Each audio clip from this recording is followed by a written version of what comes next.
احرام پہننے سے پہلے غسل کرنا ضروری نہیں ہے، مستحب ہے، افضل ہے۔ جس عورت نے نماز نہیں پڑھنی ہوتی وہ بھی غسل کر کے وہ جو لباس اس نے پہننا ہے، جس لباس میں سفر کرنا ہے وہ لباس پہن لے، وہ لباس ہی اس کا احرام بن جانا ہے۔ اور مرد 2 چادریں پہن لے، چاہے وہ گھر میں پہن لے، چاہے ایئرپورٹ پر جا کر پہن لے، چاہے ہوائی جہاز پر پہن لے، یہ چادریں جہاں سے بھی وہ پہن لے گا یہ احرام نہیں بنے گی۔ یا عورت نے جو گھر میں غسل کر کے لباس پہن لیا وہ ابھی احرام نہیں بنا، اور نہ ہی وہ ایئرپورٹ پر آ کر احرام بننا ہے، نہ جہاز میں بیٹھ کر احرام بننا ہے۔ ان لباس نے احرام بننا ہے جب بندہ میقات پر پہنچے گا۔ اور پاکستان سے جانے والے ان کا میقات رسول اللہ صلی اللہ علیہ وسلم نے جو مقرر کیا ہے وہ یلملم ہے، اور یہ ہوائی سفر میں جدہ پہنچنے سے جو ہے نا کوئی آدھا گھنٹہ پہلے یا 25 منٹ 20 منٹ پہلے آتا ہے۔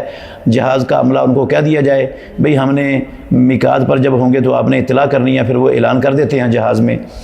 تو اس جگہ پر جب جہاز میقات کے برابر ہوگا اس وقت یہ آپ کی چادریں پہنی ہوئی ہیں یا عورت نے جو لباس پہنا ہوا ہے اس وقت اس نے احرام بننا ہے۔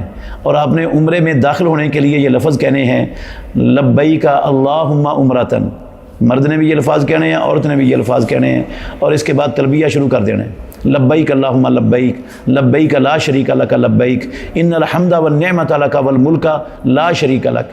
یہ تلبیہ کہتے رہنا ہے جدے پہنچ کر بھی، ایئرپورٹ پر بھی، مکے جاتے ہوئے بھی، اور مکے پہنچنے تک۔ صحیح بخاری میں حدیث ہے جب رسول اللہ صلی اللہ علیہ وسلم مکے کے گھروں کو دیکھ لیتے تھے تو آپ تلبیہ بند کر دیتے تھے، روک لیتے تھے، پھر آپ اپنے ہوٹل میں جائیں۔ یہ تلبیہ جو ہے مرد بھی بلند آواز سے پڑھیں گے اور خواتین بھی بلند آواز سے پڑھ سکتی ہیں۔ ام المومنین عائشہ صدیقہ رضی اللہ عنہا بلند آواز سے تلبیہ پڑھتی تھی، صحابہ ام المومنین عائشہ صدیقہ رضی اللہ عنہا کا تلبیہ کی آواز سنتے تھے۔ اور حضرت امیر معاویہ نے پوچھا یہ کس کی آواز ہے؟ تو لوگوں نے کہا یہ ہماری ماں عائشہ ام المومنین کی آواز ہے، تلبیہ پڑھ رہی ہے۔ تو رسول اللہ صلی اللہ علیہ وسلم نے تلبیہ کو پڑھنے کی فضیلت بھی بڑی بیان فرمائی ہے۔ آپ نے فرمایا افضل الحج الحج والسج، سب سے افضل حج وہ ہے جس میں تلبیہ کے ساتھ بہت زیادہ آواز بلند کی جائے اور جس میں خون بہایا جائے، قربانیاں کی جائیں۔ جب بندہ تلبیہ کہتا ہے تو رسول اللہ صلی اللہ علیہ وسلم نے فرمایا اس کے دائیں بائیں آگے پیچھے جو چیز بھی اس کا تلبیہ سنتی ہے، کوئی درخت، کوئی پتھر، کوئی عمارت، کوئی چیز، ہر چیز اس کے لیے قیامت کے دن اللہ رب العالمین کے ہاں گواہی دے گی۔ تو یہ عورتوں کو بھی بلند آواز سے پڑھتے رہنا چاہیے، مردوں کو بھی بلند آواز سے تلبیہ پڑھتے رہنا چاہیے۔ ہم مکے میں پہنچ کر مکے کی آبادی کو دیکھ کر اپنا تلبیہ بند کر دیں، اس کے بعد اپنے ہوٹل میں جائیں، اپنا سامان وغیرہ رکھیں۔ اگر آپ تھکے ہوئے ہیں سفر کی وجہ سے تو بے شک آرام کریں۔ اسلام کا یہ کوئی مسئلہ نہیں ہے کہ مکے میں جاتے ہی سب سے پہلا کام ہی عمرہ کرنا ہے، ایسا کوئی مسئلہ نہیں ہے۔ اگر آپ غسل کرنا چاہتے ہیں تو غسل بھی کر سکتے ہیں۔ ہاں احرام کی میں پابندیاں بھول گیا ہوں۔ احرام جب وہ احرام بن جائے گا، میقات پر پہنچ کر تلبیہ شروع ہو جائے گا تو پھر احرام کی پابندیاں لاگو ہو جائیں گی۔ اس کے بعد آپ خوشبو نہیں استعمال کر سکتے، خوشبو والا صابن استعمال نہیں کر سکتے۔ اس کے بعد خشکی کا شکار جائز نہیں ہے۔ اس کے بعد منگنی اور نکاح کے معاملات طے کرنا اس کی اجازت نہیں ہے۔ میاں بیوی ازدواجی تعلق قائم نہیں کر سکتے۔ یہ ساری چیزیں احرام کی وجہ سے محرم پر حرام ہو جاتی ہیں عمرہ کرنے تک، عمرے سے فارغ ہونے تک۔ آپ پہنچ گئے ہیں اپنے ہوٹل میں، آرام کرنا ہے آرام کریں، غسل کرنا ہے غسل کریں، فریش ہو کر آپ حرم کی طرف روانہ ہوں عمرہ کرنے کے لیے۔ تو جب آپ نے احرام کی چادریں پہنی ہیں اپنے دائیں کندھے کو ننگا نہیں کرنا۔ یہ احرام میں کندھا ننگا کرنے کا کوئی تصور نہیں ہے، کندھے کو ڈھانپ کے رکھنا ہے۔ آپ جب عمرہ کرنے کے لیے فریش ہو کر حرم میں، مکے میں، مسجد حرام میں داخل ہوں گے، اگر تو نماز کا ٹائم ہے فرضی نماز کا تو پہلے نماز پڑھ لیں، نماز کا ٹائم نہیں ہے تو پھر آپ سیدھے حجر اسود کے سامنے جائیں۔ حجر اسود کے سامنے کھڑے ہو کر اپنے دائیں کندھے سے چادر اتار کر بائیں کندھے پر ڈال لیں، دایاں کندھا ننگا کر لیں۔ اس کو استباء کہتے ہیں۔ مرد ننگا کریں گے، عورتیں کوئی چیز ظاہر نہیں کریں گی اپنے جسم کی۔ پھر آپ استلام کریں حجر اسود کا۔ حجر اسود کے استلام کے 3 سٹیپ ہیں۔ سب سے پہلا سٹیپ ہے بوسہ دینا، یہ آج کل ممکن نہیں ہے۔ دوسرا سٹیپ ہے ہاتھ لگانا، یہ بھی عام لوگوں کے لیے آج کل ممکن نہیں ہے آسانی سے۔ یہ نہیں کرنے چاہیے کیونکہ دھکے دینے پڑتے ہیں، لوگوں کو تکلیف پہنچانی پڑتی ہے، تو یہ جائز نہیں ہے اسلام میں۔ استلام کا تیسرا سٹیپ ہے اس کے سامنے کھڑے ہو کر اپنا سیدھا ہاتھ بلند کرنا اور کہنا اللہ اکبر۔ یہ استلام ہو گیا ہے۔ جس نے بھی رسول اللہ صلی اللہ علیہ وسلم نے فرمایا حجر اسود کا استلام حق کے ساتھ کیا، یہ حجر اسود کو رب العالمین قیامت کے دن 2 آنکھیں بھی دے گا اور زبان بھی دے گا۔ یہ ہر بندے کے لیے رب العالمین کی عدالت میں گواہی دے گا یہ حجر اسود۔ دو آنکھیں بھی ہوں گی اور اس کی زبان بھی ہوگی، قیامت والے دن یہ بول بول کر بندوں کو دیکھ دیکھ کر جس نے بھی اس کا انسانوں میں سے استلام کیا تھا سب کے حق میں یہ پتھر گواہی دے گا۔ یہ رسول اللہ صلی اللہ علیہ وسلم کا فرمان ہے۔ تو یہ بھی استلام ہو جاتا ہے۔ اس طرح بھی بعض کتابوں میں لکھا ہوا ہے بسم اللہ اللہ اکبر کہنا چاہیے سیدھا ہاتھ اٹھا کر۔ یہ بسم اللہ اللہ اکبر والی مرفوعاً روایت ثابت نہیں ہے، کسی صحابی کا عمل ہے جو مرفوع حدیث ہے، اس میں صرف اللہ اکبر ہے اور سیدھا ہاتھ بلند کرنا ہے۔ کئی لوگ ایسے کرتے رہتے ہیں، دو تین مرتبہ بسم اللہ اللہ اکبر بسم اللہ اللہ اکبر یہ طریقہ نہیں ہے اسلام میں، کسی بھی حدیث میں نہیں ہے، نہ نبی صلی اللہ علیہ وسلم سے، نہ پیارے پیغمبر کے صحابہ سے۔ تو یہ استلام ہو گیا۔ اب استلام کے بعد بیت اللہ کو بائیں طرف رکھتے ہوئے جو ہے نا طواف شروع کر دیں۔ پہلے جو 3 چکر لگانے ہیں نا، ان 3 چکروں کے اندر رمل کرنا ہے۔ رمل کا مطلب ہے چھوٹے چھوٹے قدم اٹھانے اور کندھے ہلا کر چلنا ہے، جس طرح پہلوان چلتے ہیں، اگر یہ ممکن ہو تو۔ اگر بھیڑ اور رش بہت زیادہ ہے، یہ ممکن نہیں ہے، تو پھر یہ رمل جو ہے نا ساقط ہو جاتا ہے بھیڑ میں، پھر ضروری نہیں ہے۔ پہلے 3 چکروں میں رمل کرنا ہے اور جو آخری 4 چکر ہیں وہ عام حالت میں ہی پورے کرنے ہیں۔ اور ہر چکر کے شروع میں آپ نے جب حجر اسود کے سامنے پہنچنا ہے تو اللہ اکبر کہہ کر استلام کرنا ہے۔ حجر اسود سے جو پیچھے والا کونا ہے بیت اللہ کا، اس کو رکن یمانی کہتے ہیں، اس کا بھی استلام ہے، لیکن اس کو بوسہ نہیں دینا، موقع بھی ملے تو تب بھی نہیں دینا، اور ہاتھ لگانے کا موقع ملے تو ہاتھ لگا لینا ہے۔ اگر ہاتھ لگانے کا موقع نہیں ہے تو اشارہ بھی نہیں کرنا، جس طرح حجر اسود کے سامنے استلام کرتے ہوئے اشارہ کیا جاتا ہے، وہاں پر اشارہ نہیں کرنا، وہاں پھر آرام سے جس طرح آپ پیچھے سے آ رہے ہیں خاموشی سے گزر جانا ہے۔ اور یہ رکن یمانی اور حجر اسود کے درمیانے فاصلے میں آپ نے یہ دعا پڑھنی ہے، ربنا آتنا فی الدنیا حسنۃ وفی الآخرۃ حسنۃ وقنا عذاب النار۔ یہ 2 مرتبہ پڑھی جائے، 10 مرتبہ پڑھی جائے، جتنی بھی مرتبہ پڑھی جائے، 7 چکروں میں اس وقفے میں یہی دعا پڑھنی ہے۔ اور باقی 3 سائڈوں میں بیت اللہ کی اور تمام چکروں میں کوئی مخصوص دعا نہ اللہ کے نبی نے پڑھی ہے، نہ سکھائی ہے، نہ صحابہ نے پڑھی ہے، نہ سکھائی ہے۔ بعض لوگوں نے ہر چکر کی لمبی لمبی الگ دعائیں بنائی ہوئی ہیں، ان کا محمد الرسول اللہ صلی اللہ علیہ وسلم کے ساتھ کوئی تعلق نہیں ہے، ان دعاؤں کا اللہ کے نبی کے طریقے سے کوئی تعلق نہیں ہے، صحابہ کے طریقے سے کوئی تعلق نہیں ہے، وہ تکلف ہے سارا کچھ۔ طواف کے دوران بندہ درود پڑھتا رہے، قرآن مجید کی تلاوت کرتا رہے، اذکار کرتا رہے، وہ جو اس کے لیے دعائیں کرتا رہے، اپنی زبان میں دعائیں کرے، پنجابی میں کرے، عربی میں کرے، جو مرضی کرے، کوئی پابندی نہیں ہے اسلام میں طواف کے دوران کسی بھی عمل، اچھے عمل سے، صرف وہ لا یعنی باتیں نہ کرے، گپے نہ لگائے، تو باقی ذکر و اذکار میں جو چیز بھی اس کو پسند ہے، جو بھی اس کے لیے ممکن ہے، دعاؤں میں سے، تلاوت میں سے، درود میں سے، اذکار میں سے جو بھی ممکن ہے وہ کرتا رہے۔ 3 سائڈوں میں جو بھی مانگے ٹھیک ہے، لیکن یہ حجر اسود اور رکن یمانی کے درمیانی فاصلے میں ہر چکر میں ربنا آتنا فی الدنیا یہ والی دعا پڑھنی ہے۔ جب 7واں چکر پورا ہو جائے تو پھر اپنے کندھے کو فوراً ڈھانپ لینا جو ننگا کیا ہوا تھا۔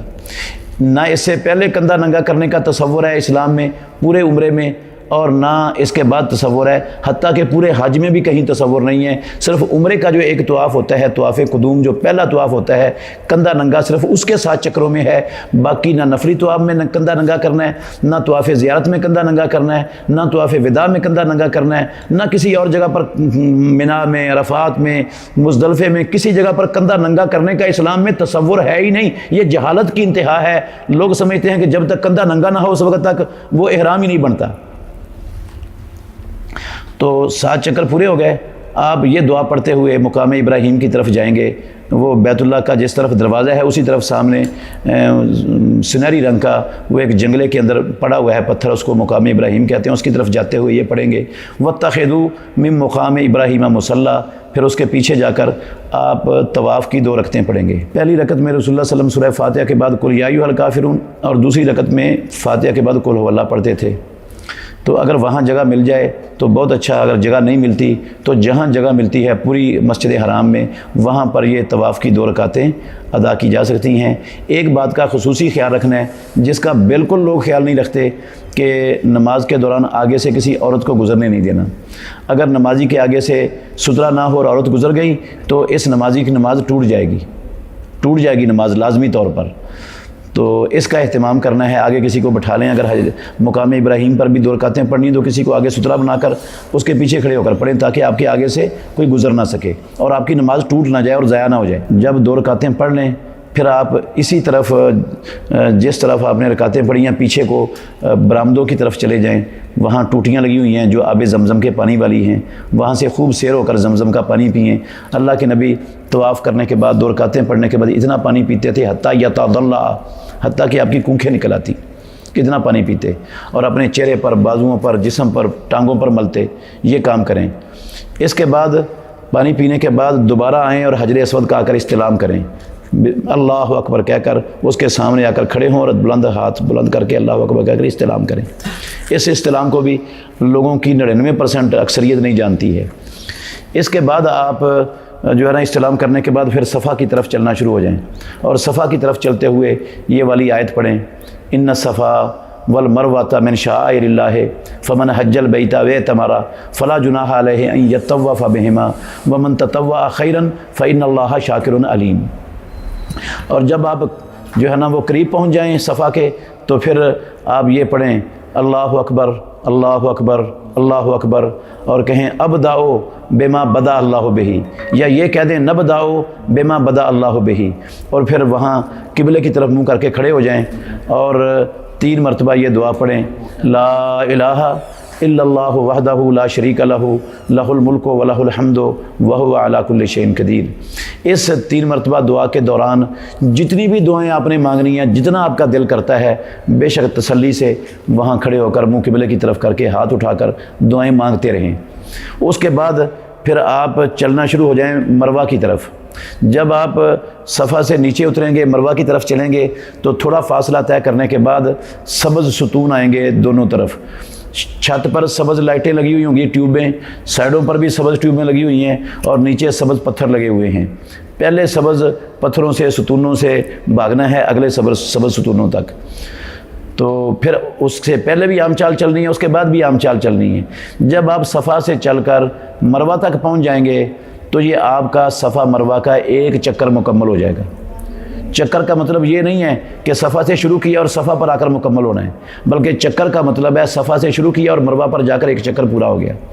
جب آپ مروہ پر پہنچیں تو جس طرح صفا پر کھڑے ہو کر آپ نے منہ قبلہ کی طرف کر کے یہ دعا پڑھی ہے، اللہ اکبر اللہ اکبر اللہ اکبر لا الہ الا اللہ وحدہ لا شریک لہ لہ الملک و لہ الحمد وہو علی کل شیء قدیر، 3 مرتبہ یہ دعائیں، اور اس کے بیچ میں جتنی دعائیں چاہیں کریں۔ پھر آپ وہاں سے صفا کی طرف چلنا شروع کر دیں، تو سبز ستونوں کے درمیان آتے ہوئے بھی بھاگیں، پھر آ کر جس طرح پہلے دعائیں پڑھی تھیں صفا پر کھڑے ہو کر اس طرح دعائیں لمبی پڑھیں۔ یہ آپ کا دوسرا چکر مکمل ہو گیا۔ اسی طرح صفا پر بھی کھڑے ہو کر دعائیں کرتے رہیں اور مروہ پر بھی کھڑے ہو کر دعائیں کرتے رہیں۔ آپ کا 7واں چکر مروہ پر پورا ہو جائے گا۔ جب 7واں چکر مروہ پر پورا ہو جائے تو پھر دعا نہیں کرنی، پھر باہر نکل جانا ہے۔ اس کے بعد خواتین بے شک خود ہی یا ان کا جو محرم ساتھ ہے وہ ان کی میڈیوں سے 1 پور کے برابر بال پکڑ کر کینچی سے کاٹ دیں تو ان کا عمرہ مکمل ہو گیا، احرام کھل گیا۔ اور مرد وہ اپنے ہوٹل میں جا کر یا حمام نائی کے پاس جا کر اپنے بال منڈوا دیں، یا اپنے بال سارے کے سارے مشین کے ذریعے کٹوا دیں، تو ان کا بھی احرام کھل گیا، ان کا بھی عمرہ مکمل ہو گیا۔